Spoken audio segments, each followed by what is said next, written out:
Hey, what's up, everybody? This is Charles, and welcome you guys to another episode of the Dreamerspro Show, where we cover everything from sports, hot topics, classic debates, entertainment, and where we give you guys a fresh perspective on things and how we see them. In today's episode, we got a pretty fun one for you guys. You definitely want to stick around for this one. Just make sure you like the video and subscribe to the channel. Now, we all know that Skip Bayless is probably one of the most stubborn personalities in all of sports media, right?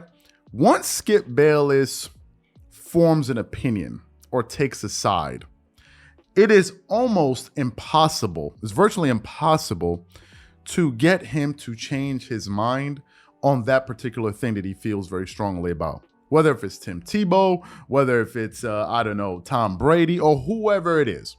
Once he feels a certain thing, it's very hard to change his mind. And that is exactly what we're witnessing with him and Giannis Antetokounmpo. Now, for those of you who may not know, the news flash is Giannis is the best player in the world. But for some people out there in the media, they are, for whatever reason, holding out on him. And one of those people, one of the biggest voices that still refuses to give Giannis Antetokounmpo the best player in the world status is Skip Bayless. Whenever Giannis succeeds, I've noticed that Skip Bayless always seems to find a way to undercut his success and basically explain away why Giannis was able to succeed. He'll say, yes, he did this because this and this and this happened. Whereas if it's somebody else, he tries to say, no. This person is the reason why all of these things happen. And recently, I was listening to Skip Bayless make his case against Giannis after the Milwaukee Bucks beat the Brooklyn Nets this year in April in Brooklyn. So for those of you who missed some of his comments, because Shannon Sharpe is a staunch supporter of Giannis Antetokounmpo, I think Giannis is not Shannon Sharpe's favorite player, but I think because of the criticism and lack of respect that Giannis gets, I think it's something that caused Shannon Sharpe to be a defender of his. So for those of you who missed the exchange between Skip Bayless and Shannon Sharpe, where basically Skip Bayless was basically trying to disqualify Giannis for the Bucks beating the Nets, take a listen to some of his comments here, and we're going to really come back and really unpack this thing. So take a listen to some of the things that Skip Bayless had to say here, and we're going to come back and react to it. Here's what happened. I'm going to give you this. It was not Kevin Durant's best game. He is mortal, he's human, and he didn't have a great one. But he had a pretty good one because he did a lot of good things. And yet, Giannis did come through, but he shockingly came through because it was completely out of character for him to come through because he's not the closer, and he was forced into the closer role because Middleton got tossed. And I thought it wasn't right that he got tossed, but he did get tossed. So it should be more impressive. Chris Middleton is the closer for this team. He closed Game 7 in overtime at Brooklyn a year ago in the playoffs. And last night, Giannis had missed all 3 of his threes, and he makes the one that ties the game to send it to overtime. And I fell out of my chair. Isn't that what clutch player does? Well, he's never been that clutch before because he's not the closer. He always defers to Chris Middleton or even to Drew Holiday. I'm thinking he's got the demons going, and then he gets fouled again. If we could see the foul, the second foul that sent him to the line for the game winners, which came with 3 seconds left. Yeah, I didn't think it was a foul. That's just me. You know, he just gets a downhill run at the basket, and Claxton's just trying to get out of the way. Well, you can't grab his arm. He runs over him. Okay, just get out of the way. Don't grab his arm. And he steps right up and knocked me out of my chair again. He made the 2 free throws after he'd missed 2. Right. That took a lot of guts because you got the demons eating at your psyche. No, you thought he had the demons. He didn't think that. Okay, well, has he been a good free throw shooter in the past? He made them then. Well, that's all that matters. And he made 15 of 19 last night, which is shockingly good, but it's uncharacteristic. No, it's not, because we saw him in game 6 last year make 16 or 17. So could somebody please explain to me how Kevin Durant only shot 3 free throws last night? Skip, that's not his Skip. He wasn't driving the ball. He stayed under the perimeter. Okay. So what did we see? Let's go bigger picture here. What do we see? You're saying that he proved it once and for all he's better than Kevin Durant. Let me get my box score out here. Yeah, get it out. In the fourth quarter, Kevin Durant made 3 of 4 shots, took 1 3 and made it. That's pretty good. Didn't get to the free throw line, but he scored 7 points.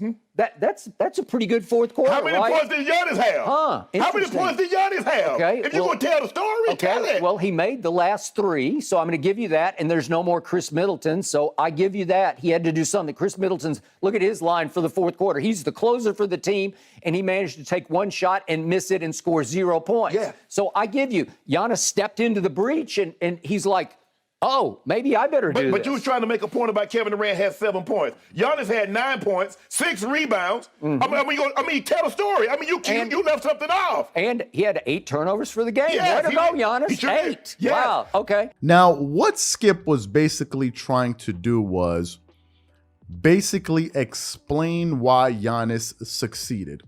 It can't be that, listen, this guy is simply good. No. It's like, no, wait a minute, guys. It's not that he's good. It's that he got all of these breaks along the way, and that's the reason he continues to succeed. But when it's Kevin Durant, even in failure, Skip will find a way to still give Kevin Durant credit. And that's the part that I think kind of annoys some people. It's like, wait a minute. Okay, we get it. You're like KD. But in this particular moment, we all just witnessed what we witnessed. Give Giannis his credit, but for whatever reason, he refused to do so. Now, some people out there like me, Nick Wright, and others have been saying, Shannon Sharp and others have been saying that, listen, Giannis Antetokounmpo is the best player in the world right now. Y'all know my favorite player is Kawhi Leonard, but I cannot talk about Kawhi until he comes back on the court, gets the Clippers at least back to the Western Conference Finals and to the finals, and I can start talking about it because no one wants to hear that. Right? No one wants to hear that at a time like this, and I'm fully aware of that. So right now, Giannis is the greatest player in the world. And going into this series, going into the playoffs rather, Skip Bayless still maintained that Kevin Durant is a better player. And even after the Brooklyn Nets lost to the Boston Celtics, who have the #1 rated defense in the NBA, Skip Bayless still took it upon himself to say, okay, all right, let's see what Giannis can do now. Even after the fact that a lot of us still think that Giannis is the best player, even up until that point, even after KD failed, Skip basically still said, no, I still don't believe it. So let me read some of his comments that he recently put out on Twitter. He says, now Giannis has an opportunity to prove he's the best player on the planet against the team that knocked Kevin Durant off of that throne. Giannis probably won't have a closer in Chris Middleton. I'll be watching closely. So those were his comments going into the series. Well, guess what happened, Skip? Giannis and the Bucks went into Boston without Chris Middleton and won that game in Boston in a decisive manner. And in that one win, Giannis did more than Kevin Durant was able to do in 4 attempts. Giannis already beat the Bucks. Giannis already beat the Celtics once. Something KD and Kyrie, the quote-unquote most skilled combination of players, duo in NBA history. Giannis, with his unskilled self, with his unclosing self, went in there and helped his team capture that win in Boston. Giannis, in that one game, has already done more than KD did in this entire playoff. So let me just say this now. Based on what happened in that game 1, if you're Skip Bayless or a supporter of his point of view, it means that Giannis is already better than KD, right? But of course it's not. Because what these guys are going to try to do now is look for another. No. It's not that. No. That's not enough. He has to show me more. Let me pull up Giannis' stats in that game quickly here. Let me pull them up. In that game, because Giannis did get help in that game, Giannis Antetokounmpo finished the game with 24 points. He shot 36% from the field and 54% from the free throw line and 0% from the three. His numbers, his shooting percentages are very similar to that of Kevin Durant against the Boston Celtics. But what's the difference? What is the difference between Giannis and Kevin Durant? And this is the reason why I say Giannis is a better player than Kevin Durant. And I don't really think it's disputable. Nevertheless, some people still try to go out there. What's the difference between him? Well, KD in that series in 4 games that he got swept, he averaged 26 points per game, 0.3 blocks, 1 steal, 6.3 assists, and 5.8 rebounds. KD, by the way, is virtually 7 feet tall. What did Giannis do in that first game with his still poor shooting percentage? Although he only shot 36% from the field and 0% from the free throw line. But what else did he do? Giannis went out there and got you 13 rebounds, 12 assists, and 2 blocks to go with his 5 turnovers. Even though he was not able to have an efficient game from the floor in terms of his shooting, he was still able to help his team in other ways. And that is the fundamental difference between Giannis and KD. If KD's not scoring, what else is he doing for you? What else is he doing for you? And now what I think is going to happen is this. I'm going to keep pushing the goalpost. Oh, let's see if he can beat this team. If the Bucks somehow find a way to advance, it's going to be, oh, let's see if they can get to the finals. And if they get to the finals, it'll be, well, now he really, really, really has to prove it to me. That's what's going to happen, and that's sad. But I think this guy is turning into this Skip's worst nightmare.